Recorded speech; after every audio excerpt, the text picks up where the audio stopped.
presumption among many thoughtful people is that the great enemy of a good life and a decent world is something called bias. By bias, people have come to understand a twisting of the facts towards dark and entirely negative ends.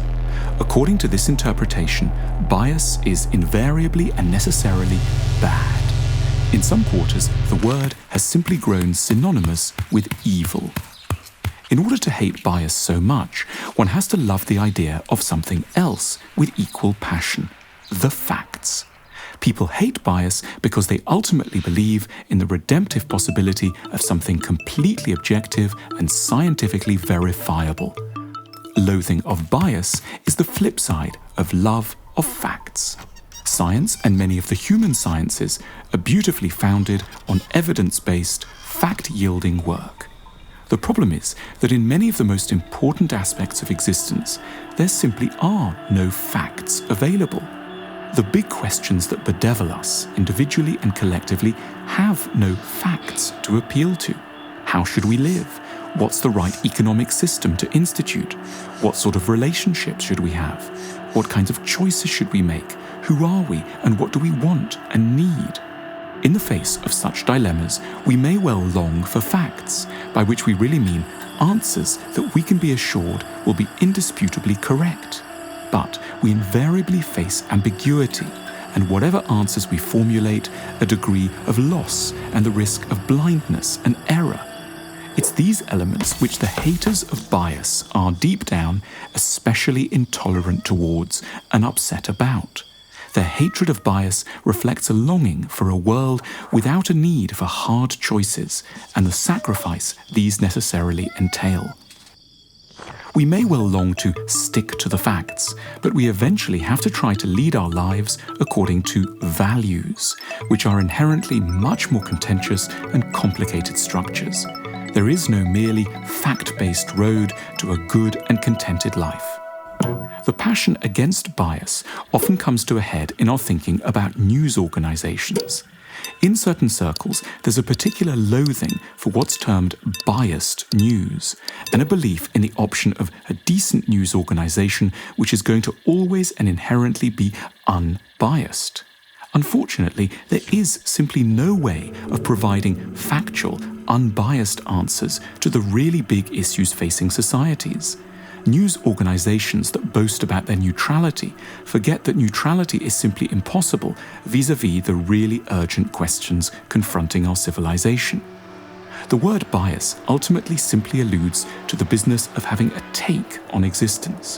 One may have a better or worse take, but one needs a take. One needs eventually to tackle the question of what's important, just, and worth striving for. If news or information or even philosophy are going to matter to us, really matter, they will have to be presented to us by organizations that have tried to think through the ends of human life, that have a vision of where we're trying to go as a species, and that have somewhere articulated their answers to their audiences.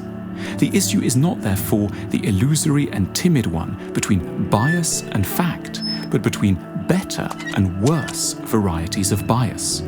We should never knock, to take the most obvious examples, America's Fox News or Britain's Daily Mail, just on the basis that they are biased. We should only ever argue that they seem badly biased. That's the battle to fight. We also need an extension of our sense of what sort of bias can exist. At present, we're used to thinking of bias simply in terms of right and left.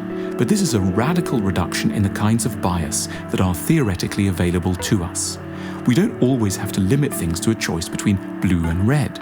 We might discover a bias in favor of the wisdom of Montaigne, the dark, consoling pessimism of Schopenhauer, or the wit and humanity of Marcel Proust. We could be biased towards ambiguity, cheerful despair, or sane insanity. Our societies would be richer if we were better, not at stripping facts of bias, but at developing our capacities for higher bias. All individuals and organizations, even ones like the BBC, Wikipedia, or a great university, in fact believe in all sorts of things deep down. They aren't as neutral as they want us to think, and that is an extremely good thing. So it's high time for them to stop hiding behind a false defense of their factual impartiality and to come out from behind the shadows with a clear articulation of their vision of a good society. It's time for biases to conflict openly as part of a healthy democratic process.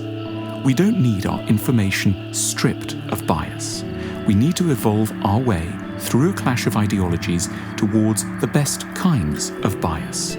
Furthermore, we'll have matured when we start to know what our own biases really are, and so start to get less prickly and touchy about the biases of others.